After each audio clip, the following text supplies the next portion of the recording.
Hi, Daren Lindley here, and just want to bring some good news to you. You know, one of the things that people have often said to me, Daren, okay, I get it.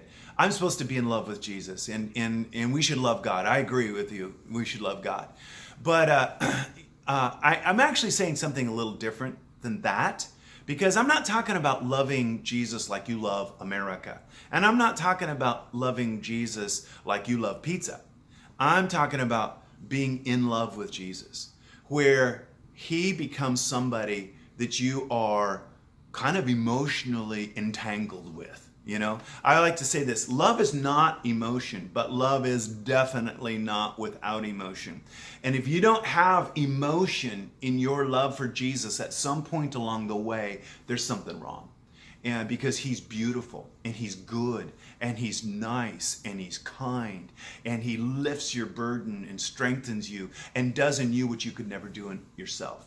So one of the things that, I was always told when I was growing up is that we need to be bearing fruit, so make sure you're bearing fruit. Well, how do you make sure you're bearing fruit? Last time I checked, fruit just happens.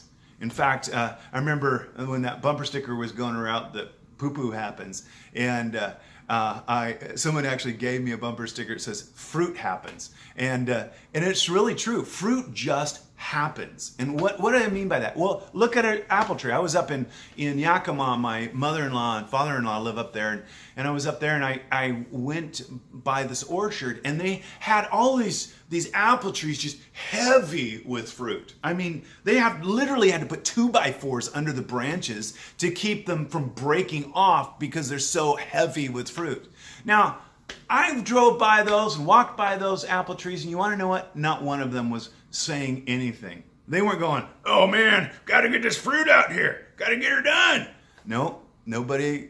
They're just hanging out, swaying in the breeze, enjoying the sunshine, and the fruit just happens. What is that about? Well, the life that's in the trunk flows up into the branch and out to where the fruit blossom is, and the fruit begins to form, and it grows because of the life that is in the trunk flows out. Fruit is the natural result of an apple tree being alive. That's when apple trees bear fruit, when they're alive.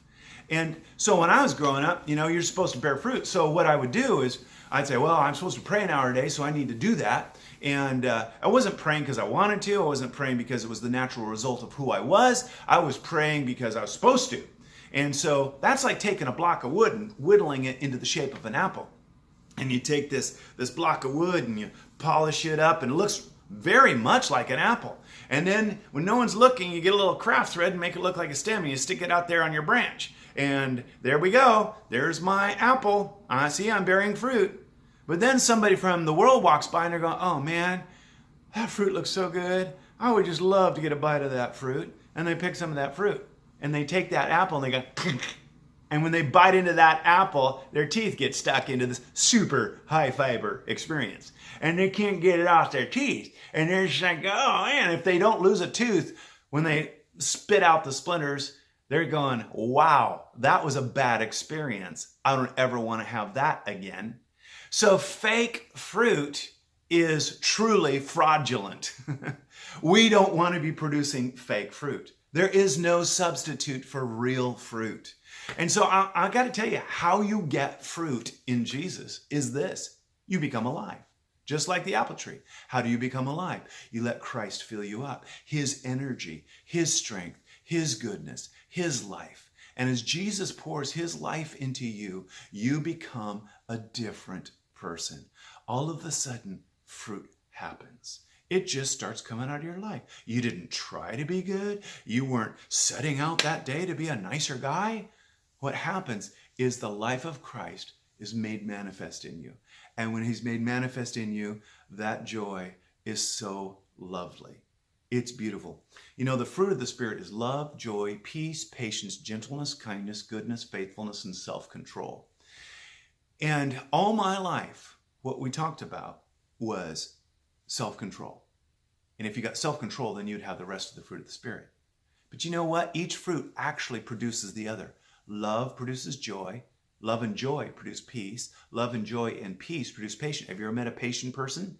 who is not have peace, well, they're not actually patient then, are they? They might be posing as patient, but they're not truly patient. And each fruit produces the following fruit.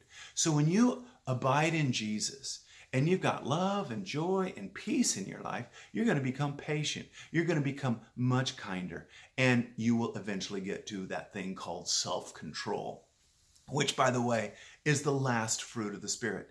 Not saying that it's not important, but I got to tell you, it's not how you start. You don't start being a Christian by developing self-control.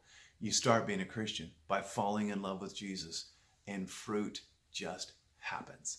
Have a great day. Look forward to chatting with you soon.